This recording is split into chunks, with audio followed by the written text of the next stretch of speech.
I let Eric know that we have a quorum to start, so Casey, that will can't start. make it, yeah. Perfect. How many do we need? 5. Oh, it is just 5 that we need. There's 9, so it's a majority. I show we've got 5:30 and we've got a quorum, so I'll call the meeting to order. With that, we'll go through the agenda. The first item on the agenda is the minutes. Approval of the minutes from the regular meeting held on April 24th, 2025. I'll entertain a motion regarding that. I would move to accept. Second. All right, the motion was made by Nancy and seconded by Jenna. We'll move on to the public hearings on the agenda. You need a vote. Should we vote on that? Oh, sorry, the rookie is running the meeting, I apologize tonight, so. All in favor of the motion, signify by saying Aye. aye. Opposed? Motion carries. Now we'll move on to public hearing.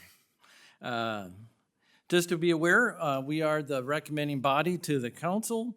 So the motions that, or the hearings that will, and the matters we'll take up tonight, the recommendations go to the Community Development Committee, and then they go on to the council. So those meetings are June 9th and June 10th. Correct. With that, we'll open the first public hearing to give a consideration of the preliminary plat of Midwest Edition at 1255 US Highway 10 West. Larry, please walk us through. Midwest Bank has submitted a preliminary plat for Midwest Edition. It's a two-lot commercial subdivision. Staff recommends preliminary plat approval, subject to the owner providing any utility easements required, that the owner provide any stormwater easements as designated by the city engineer, the owner obtain any required Pelican River Watershed District permit prior to issuance of a building permit, and that they obtain a land disturbance permit from the city prior to issuance of any building permits. And with that, that's the end of the staff report. Thank you, Larry. With that, we'll open the public hearing. Is there anyone that wishes to speak regarding this matter? Please come forward and state your name and address. Geiger with Meadowland Surveying, here with Steve Daggett with Midwest Bank.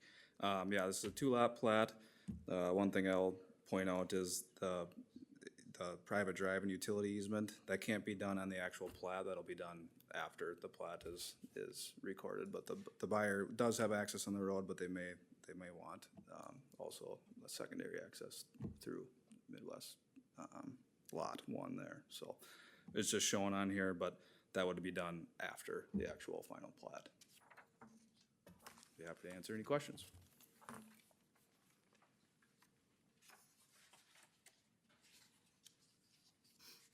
Anyone else that wishes to speak to this item?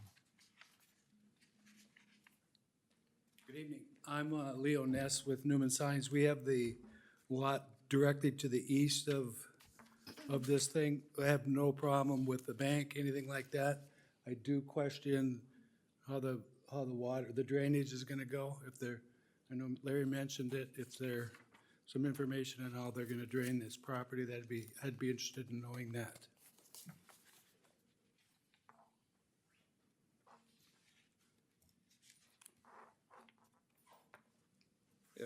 If approved, they'll have the stormwater management plan prepared with the MPCA and the City of Detroit Lakes and the Pelican River Watershed District. So they'll have an engineered plan on that.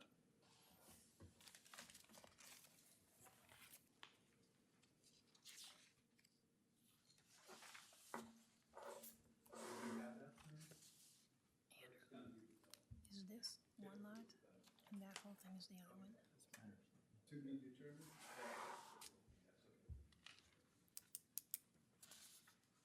Last call, anyone else that wishes to speak to this? Seeing none, we'll close the public hearing. Any questions from the commissioners? I'm just trying to clarify all the pictures that you have. So the one that you have up right now, Larry, that is the two lots, like That is the one plat, yeah, long lot rectangle one on the, and lot two. excuse me? The Midwest Bank site is to the east, and then the other lot is to the west. So it's a long rectangle and the other one kind of wraps around behind it, is that correct? That is correct. Okay. And do we know what's gonna go on the plats? I mean, is that planned as far as what businesses are gonna be there? For our plat, I mean, we know where we're gonna build it. For the other, we've got another, interested party for the remaining, if they want that to be confidential for now. But like a one business kind of thing, not like, Right. and- like a multiple thing. Right, I talked to them yesterday, and they would not be re-dividing that plat, so it would stay as two Lots. units or two lots.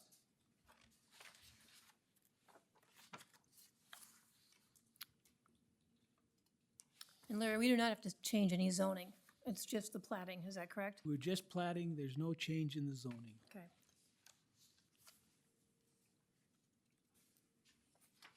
Would entertain a motion? Motion to approve. Do we have a second? I'll second that.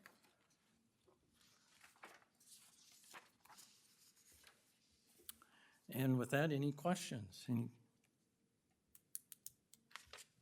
All right, all those in favor signify by saying aye. Aye. Aye. Opposed? Motion carries. The next item on the agenda is a public hearing to give consideration to a variance to allow a 20-foot setback from the property line adjacent to the road right-of-way, a setback of 43 feet from the ordinary high water mark, and a 33.1 impervious surface coverage construction of a two-story home at 1217 Westlake Drive. Yeah, this is the request of Jim and Pam Benedict. They want a 43-foot setback from the ordinary high water mark, a 20-foot setback from the front yard road side of the property, and a 33.1% impervious surface coverage. The ordinance typically requires a 75-foot setback from the ordinary high water mark or setback averaging, a 30-foot roadside setback, and 25% impervious surface coverage, which can be mitigated up to 30%. The current property is a substandard lot with 6,083 square feet. So basically, any kind of construction that would take place on this lot would require a variance of some sort, either from impervious surface coverage or from the setbacks, because it's only about 118 feet deep, so if you took a 75-foot setback and a 30-foot setback, you'd have a negative building area to use. So the applicant would like the Planning Commission to consider the following findings of fact. First, the variance is in harmony with the purpose and intent of the ordinance. The new house is similar in size, use, and setbacks to other homes in the immediate neighborhood. Two, the variance is consistent with the comprehensive plan as it is a residential use in a residential zone district. Three, the proposal puts the property to use in a reasonable manner. The 20-foot roadside setback and the 43-foot setback from the lake is in accordance with average setbacks of adjacent properties.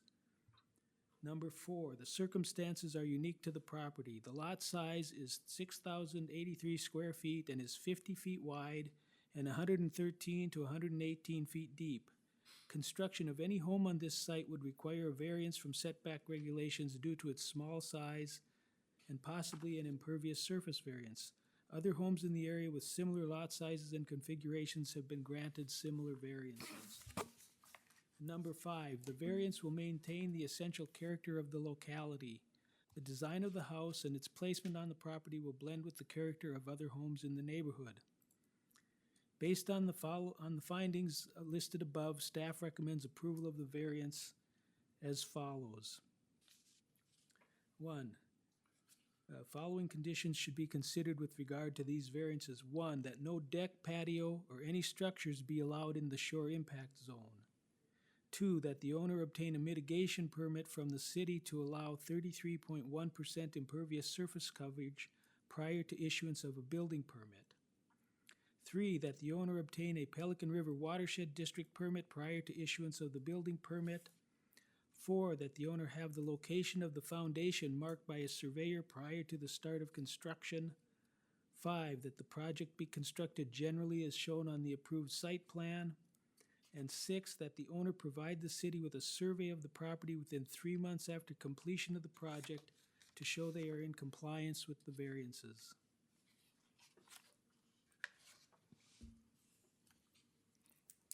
Thank you, Larry. With that, we'll open the public hearing. Anyone that wishes to speak to this matter, please come forward.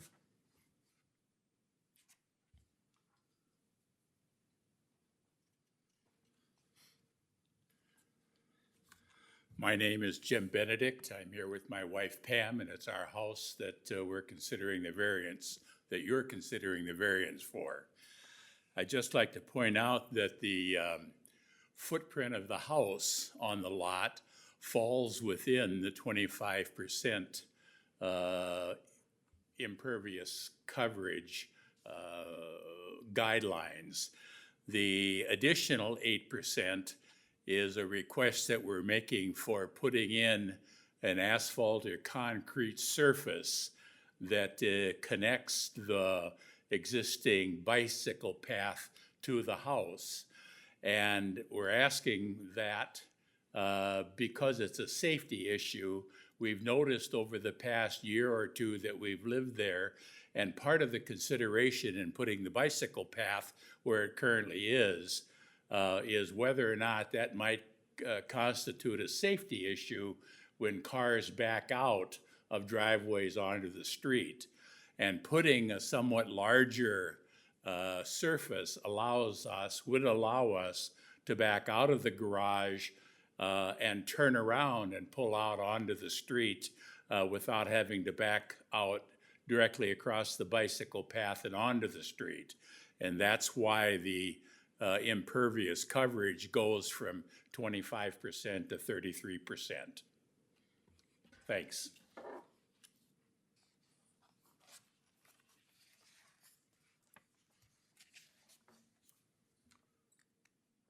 Is there anyone else that would like to speak to this matter? Seeing none, we'll close the public hearing. Commissioners.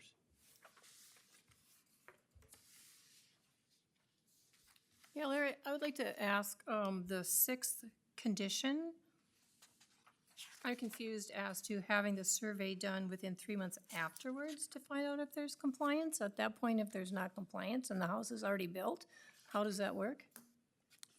Well, you would think that as they're building, they are going to be matching up with the required permit application and build what's supposed to be there. But they could potentially slip up and pave more than they're supposed to, in which case they would be required to remove part of that paving. We have had people that have built sheds and storage units on their property in excess of what they were supposed to build, and we've had to have them remove part of it. So it can be done, and it's expensive, and you would hope that that doesn't happen, but the only sure way of knowing for sure that they've met the requirement is to have the survey done. And that's at the owner's expense. That's the owner's expense, Okay, yes. thank you. Is that a common provision to add? Or is It more has just a- been of recent years, especially on lakeshore property where they're limited to a smaller impervious surface coverage. In town, people are allowed 50% impervious surface coverage, so it doesn't necessarily come up as often there, but in the shoreland district, we have been getting more prone to having surveys. Okay. I see no issues with it. I got another clarification. It seems to me that in the plat or the layout that they have put a deck off the front. And you are putting in this condition that there will be no deck, patio, or any structure like that in the shore impact zone. So you are denying you're not supporting putting that deck on that they have drawn there. They are showing the deck and they are showing it outside of the shore impact zone. Okay. So yes, the deck would be permissible as long as it's outside the shore impact zone. Okay, thanks.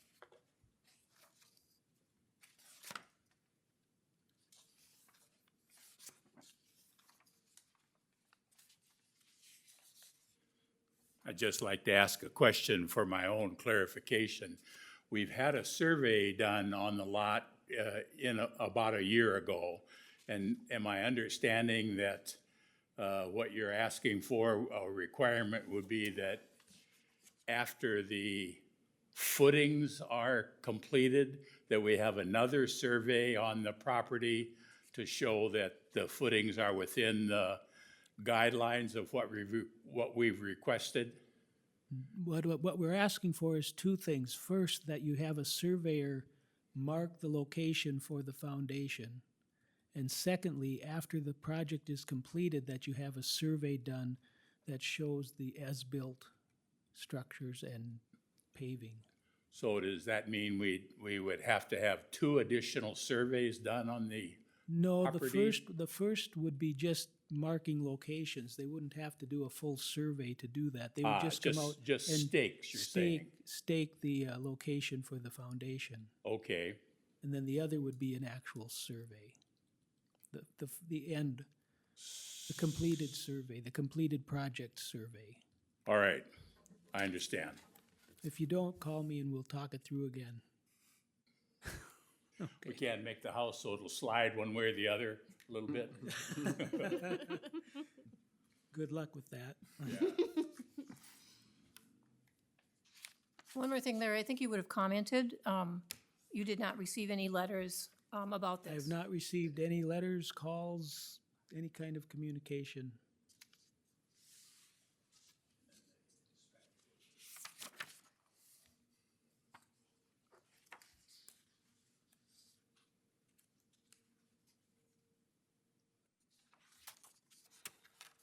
Entertain a motion of regarding this matter?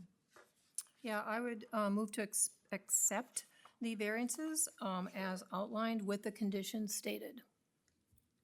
Motion by Nancy, is there a second? I'll second.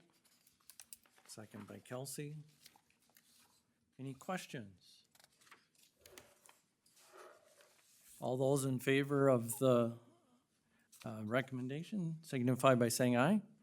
Aye. All opposed? Motion carries. With that, we'll move to the next public hearing. A public hearing to give consideration to a variance to allow a 2-foot setback instead of a 5-foot setback for a portion of the parking lot, 8 spaces at 811 8th Street Southeast. Larry? Yeah, this is a request from Wood Fire Pizza. They're planning to add on to their restaurant on 8th Street, and actually it's all interior to the building that's already existing there. But as you can see in the drawing, the parking lot that comes in on the east side of their building has a narrow spot between the building and the property line. And in order to get parking in there to meet the parking requirements, they're angling the parking, but they also need a variance to allow a 2-foot side yard setback for the parking lot instead of meeting the 5-foot setback. And staff recommends approval of the variance as requested based on the following findings. First, that the variance is in harmony with the purpose and intent of the ordinance. The requested setback reduction will not create any safety or visibility concerns. 2, the variance is consistent with the comprehensive plan. 3, the proposal puts the property to use in a reasonable manner. The lot is narrow and the layout and design take into account the site's constraints while ensuring functionality and compatibility with surrounding properties. 4, there are circumstances unique to the property. The lot is narrow and this design solution will ensure efficient use of the property. And 5, the variance will maintain the essential character of the locality. The proposed development is consistent with the surrounding area and a setback reduction will not negatively impact the overall aesthetic or functionality of the area. Thank you, Larry. With that, we'll open the public hearing.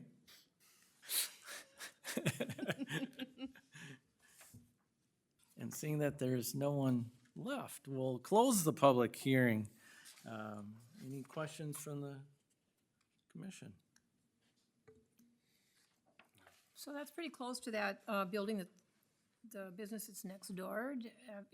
They have no, I have had Questions or no- complaints? No objections. okay.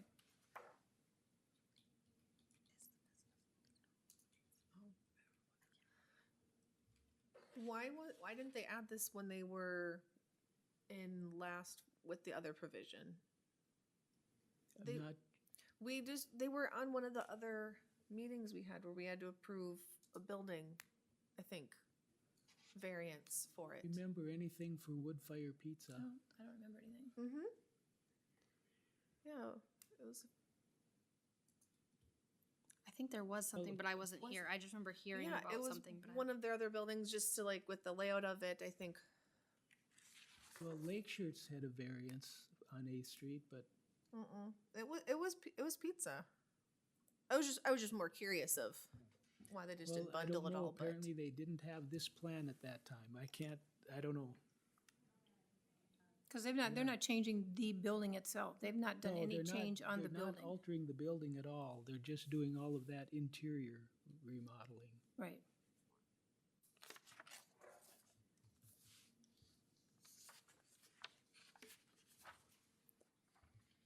that's really close next door. Larry, the only question I had was, I understand the request, but are they fine with their entrances and where those are located and Yes. with, Yep, okay. they are okay.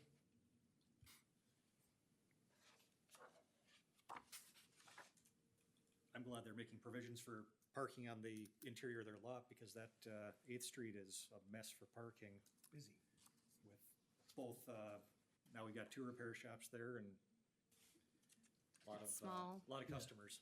Yeah. Their initial proposal was to reduce the amount of parking they had and not have the required parking, and I encouraged them to meet the parking requirements and make it up in a different way. So I think this is a very good solution, and that is an area that has difficulty with parking.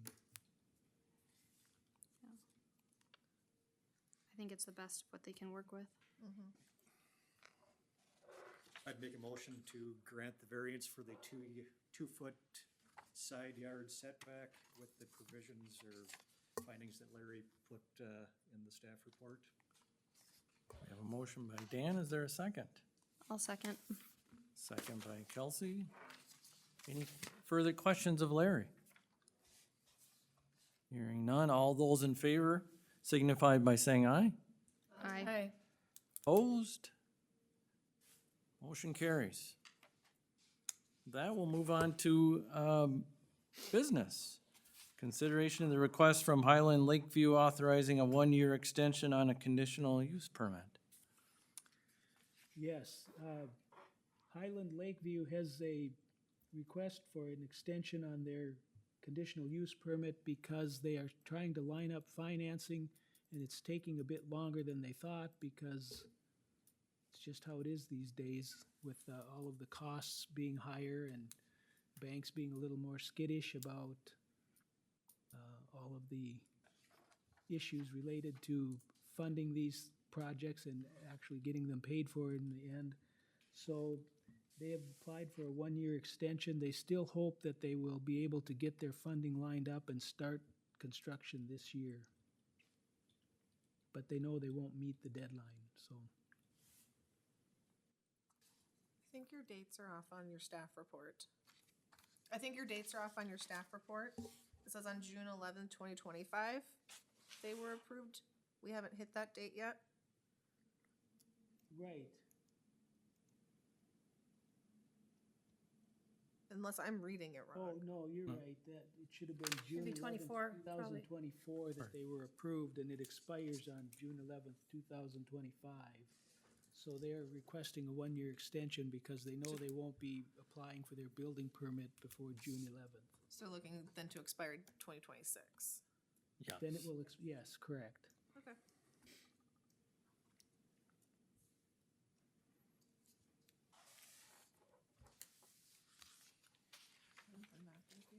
We need a vote on that, correct, Larry? We need a motion on that? We should have a motion. All right.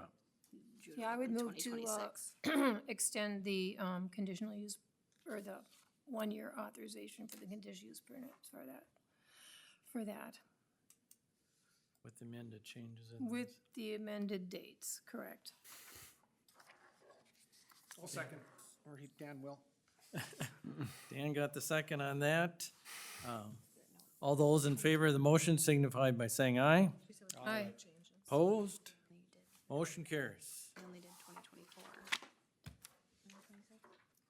Next item on the agenda is the variance conditional use status report. Anything that you would like to highlight for us? Nothing exciting to report there. All right. Any questions of, Just to clarify on that, we just approved it anyways, but that the other set of dates was also gonna say 2026. The last date should say to extend the expiration date to June 11th, 2026. That was changed? Yep. Okay. We're good. I'm good. any other questions on the variance conditional use statuses? Hearing none, we'll move to training, Larry. Yes, a horrible way to die. Here we go. Today's training is going to be on findings of fact. And basically, I think most of you know what findings are, but basically it's just a written explanation of why we made our decision. So that's why we have all of these 5 different questions that we ask everybody who wants a variance, because that relates to the state law that allows variances. And it explains that they have to have a reasonable use, that they have to have a practical difficulty in order to have this variance. And so the questions are all related to that, and the findings that we make are just us telling people what basis we use to make our decision, so that if, heaven forbid, we should ever be challenged and have to go to court, we could show the judge, this is what we based our decision on. Typically, if you have any kind of reasonable findings, the courts are not going to overturn the city's decision, because they feel that the cities are the unit of government that are closest to the decision. They've gone through it and studied it. They know it best. They're not going to substitute their judgment for yours. But if you don't have any rational basis for why you made the decision, then they're going to overturn it, and because they're going to find that it's arbitrary or capricious. And we don't want to be that. And we haven't been that.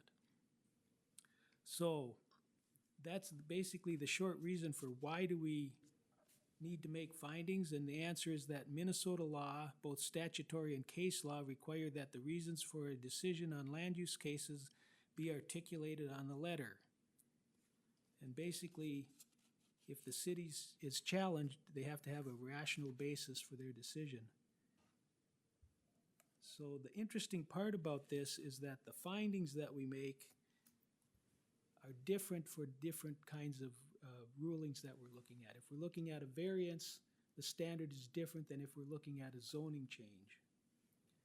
So for a zoning change, the findings have to relate to whether the amendment is consistent with the policies and the comprehensive plan of the city, whether the amendment is in the public interest and not solely for the interest of a single property owner, and whether the existing uses of property and zoning in the area in question are compatible with the proposed zoning classification. Also, we need to look at whether there are reasonable uses of the property with the existing zoning classification.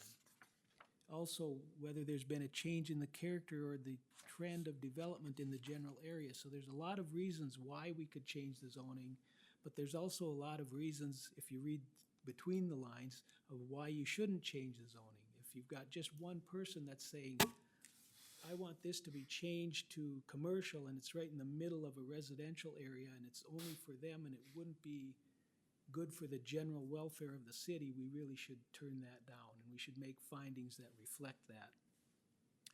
The kind of findings we need to make for conditional use permits are different than that. First, it's the establishment and maintenance of an operation of the conditional use will not be detrimental to or endanger the public health, safety, or welfare of the population. The conditional use will not be injurious to the use and enjoyment of other property in the area.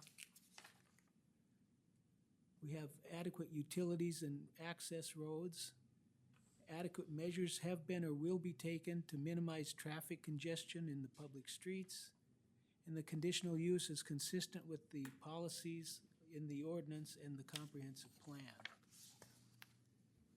And then for variances, there's a different set of regulations. So for a variance to be granted, the regulations in the zoning code, only when the applicable board, commissioner, council makes each of the following findings. First, that practical difficulties exist. Second, that the property will be used in a reasonable manner. And three, that the proposed variance will not alter the essential character of the locality. So you've heard all this before, but I think it's just good to review that.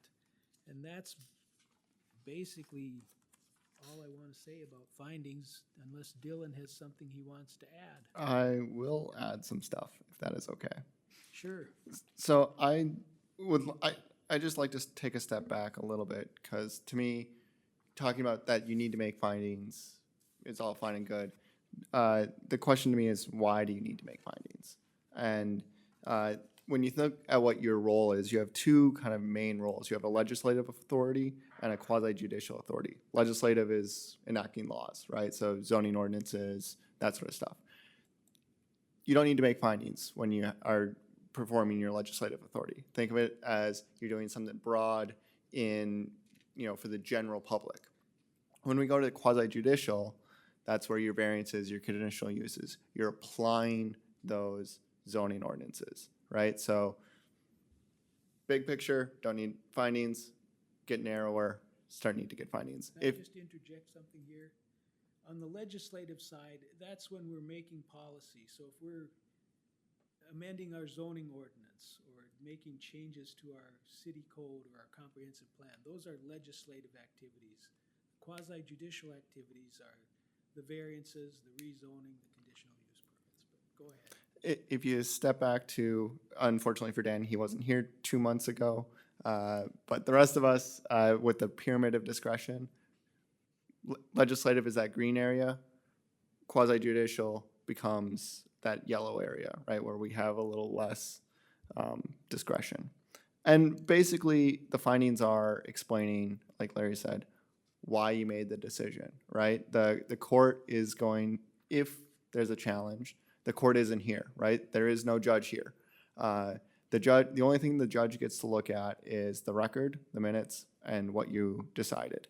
And if there's a challenge, I need to be able to say that we made the decision because of this, right? Think of the court as that maybe annoying 5-year-old that says, why do we do this? Why, and the answer is not the because answer or because I said so is not doesn't work. The court doesn't care that you said so. It knows you said so. It just wants to make sure that we didn't approve the thing because Dan is friends with, me and I said thumbs up, right? That there's a reason, that reason makes sense, and that reason applies to the facts that were provided. And so I'm going to end this with just pointing out that it's important when we're in the quasi-judicial role that you make findings, that you say that you would, if you agree with the staff report, say that you agree with the staff findings. If you disagree, make some findings up, preferably that have some basis in what we have heard. But just making sure that it is clear on the record that you agree with the finding, that you've made findings, that you have a reason for making those decisions. And with that, unless you have any questions, I'll try to get us out of here. If you look through the material, there's some resolutions that have different findings that you can look at. One of the things that I found very interesting is the suggested possible findings that we prepared when we were doing the hotel project. And the interesting part about that is it breaks it down into different categories, so you can look at facts that are based on the proposal. That's concrete stuff that you can look at. They're going to have X number of units in the building, it's going to cover so much percentage of the lot, it's going to have a setback of 20 feet. Those are all facts. And you can make different interpretations on those facts, and some of the interpretation is subjective, and maybe each of you has a different idea of what that fact means and whether or not it's for or against the proposal. In fact, some of you may have both of those conflicting issues going on at the same time, I don't know. But the other thing is you can talk about the existing conditions, you know, it's so many acre tract of land, it's only 50 feet wide and all of those kinds of things. There are other facts too. You can say, well, there were 10 people at the meeting and 8 of them were opposed to this project. That's a fact, but I don't think it's relative or reasonable to use that as a finding because it doesn't have anything to do with what we make our decisions based on, and it has no bearing. Now, if the public is opposed to it because they have a reasonable claim to make that, hey, this isn't in keeping with our neighborhood and it's not, you know, it isn't compatible with the neighborhood, then that's a finding you can make based on the public input. But you can't just take their opinion that they don't want it in their neighborhood as a finding and make that a fact that you would want to base your decision on. So it gets more complicated when you're in the middle of the battle though, too, so. But it's interesting that you can make the different findings based on your comprehensive plan and on what's in your zoning ordinance and in the shoreland regulations. You can make findings based on the impacts. You know, there's going to be 300 more cars a day on the road or things like that as well. So it's just, those are what we base our decisions on.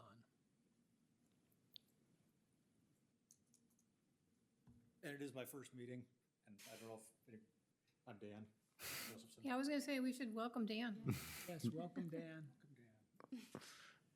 One thing, when Larry and Dylan are talking about findings of fact, it's a lot better to talk about facts rather than opinions. I was on another board with the county that their findings of facts were a lot of opinion, like, I think that this won't change the essential character of a neighborhood, and those were the findings of facts that were entered into the record. And it makes it a lot more challenging, I'm guessing, in the court of law when you've got people up here saying, I think it won't do that rather than other ways. Put it another way, be confident.